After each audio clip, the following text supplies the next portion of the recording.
Is that a possibility? It is a possibility. However, we added that condition 31. But what triggers that? It's in there, Ms. Diafana, but it does not tell us at what point does that get triggered. So if, for example, the infrastructure improvements are not completed by December of 2009, is it feasible for us to add a date that says the securities are there and we're going to yank them in December of 2009 if, otherwise it's open-ended. Would you agree? Yes, I agree. Okay. Mr. Fernandez, could we then amend condition 31 to put in a time certain that those infrastructure improvements will either be completed or we'll pull the securities into the improvements? I believe you can do that. The exact wording would have to be worked out, but at the same, seems like that you can, since they are requesting a phasing of it, to time the improvements and the posting of securities for that with a time frame. I would think that we would want to keep that time frame fairly short, given the escalating costs, almost uncontrollable sometimes, to be able to estimate what those costs may be. So I think we would want to keep that window fairly short, so that there isn't a big gap in funding if we in fact have to go forward with those infrastructure improvements on our own. I don't know if I maybe brought the wrong report, but I don't have a condition 31 on Page 48. It's asking for the map. It's not numbered because it's part of the resolution. It's at the Last page? last page. Page 48. No, it's the last. No, it's the last page. It's marked up. It's marked, it's written, handwritten, page 48. Yeah, go ahead. It says the applicant should provide securities for all infrastructure improvements, including the undergrounding and pipelining of the tunnel. But it's still the handwritten, it's in the exhibit, which is still on, and the handwritten, page 48. If I may, the actual city council resolution is after page 48. It's not numbered. It would be the next to the last page of the agenda.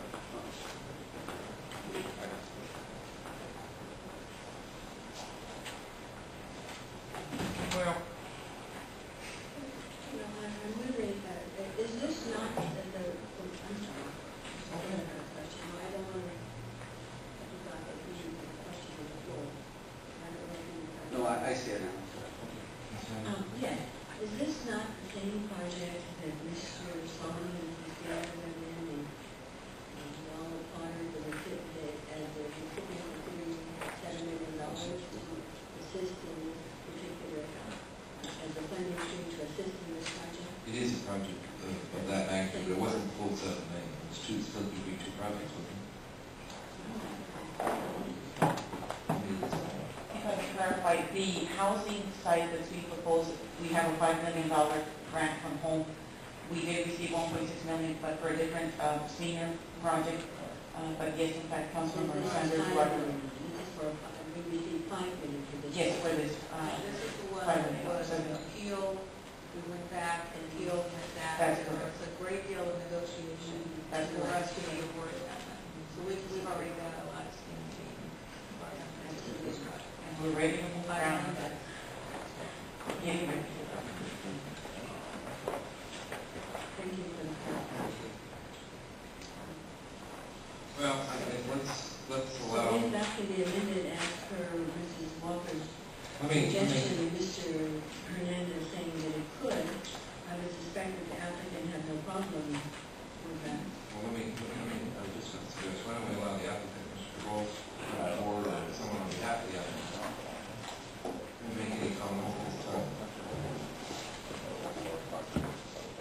Thank you, Honorable Mayor, members of Council. Tom DeBose, Development Design and Engineering, representing Chelsea Investments. Jordan Penn and Jenny Torres are here representing Chelsea today.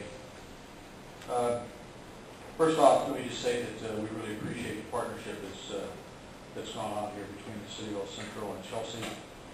The reason this ends up being phased is because of the grant requirements and the home funding and the tax credit funding that the City of Centro worked so hard with Chelsea has certain timelines. And those timelines require us to break ground about this upcoming November and to be complete sometime July or August of 2009.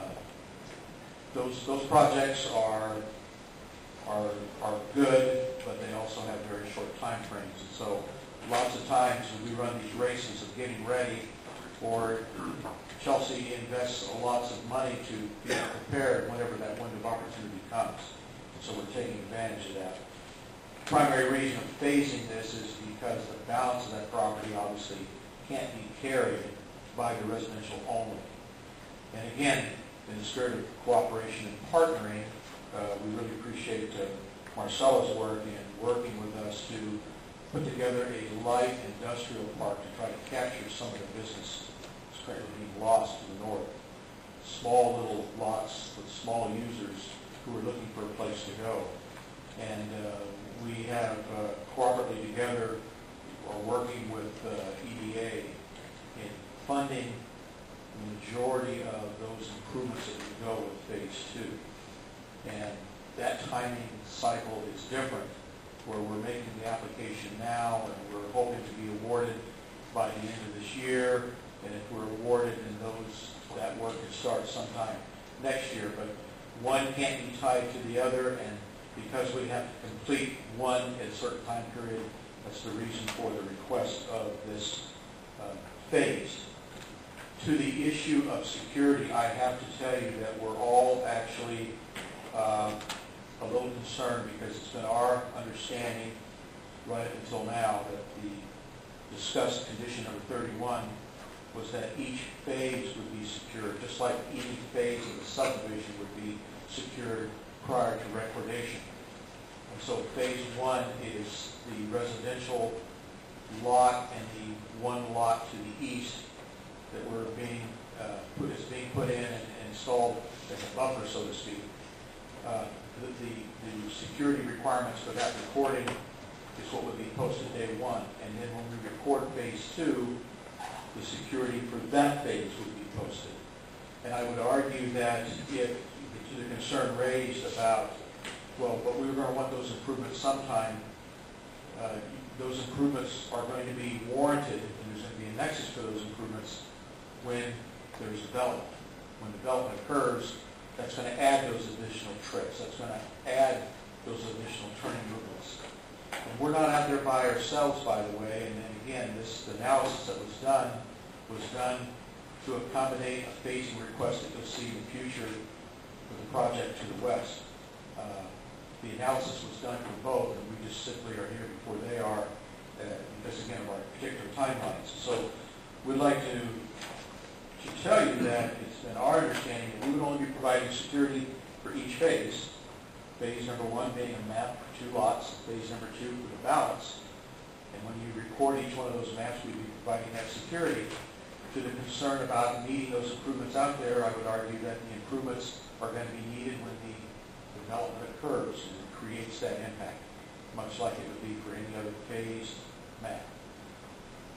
If there's a request or a requirement that we secure it all with phase 1, then we have a problem. Just to be blunt. Thank you, Mr. Wells. Ms. Vitani, was that your interpretation as you prepared this document? Yes, the condition reads for each phase. Okay. And I just want to clarify, we can have a discussion about that, but I want to clarify that you were on the same page, at least in the very basis of that comment. Okay, at this point, I'm going to open the public hearing, which I didn't do officially, and ask if anyone would like to come and speak on or against this item. Oh, you already spoke. Name and address for the record. Tom DeBose again. I apologize, but I intended just for the record, we had a meeting with staff today with the Drill Irrigation District, and city staff and the IID is working fast and furious in regards to a relocation of some canals in this area. Again, that probably won't happen in our timeline for the residential component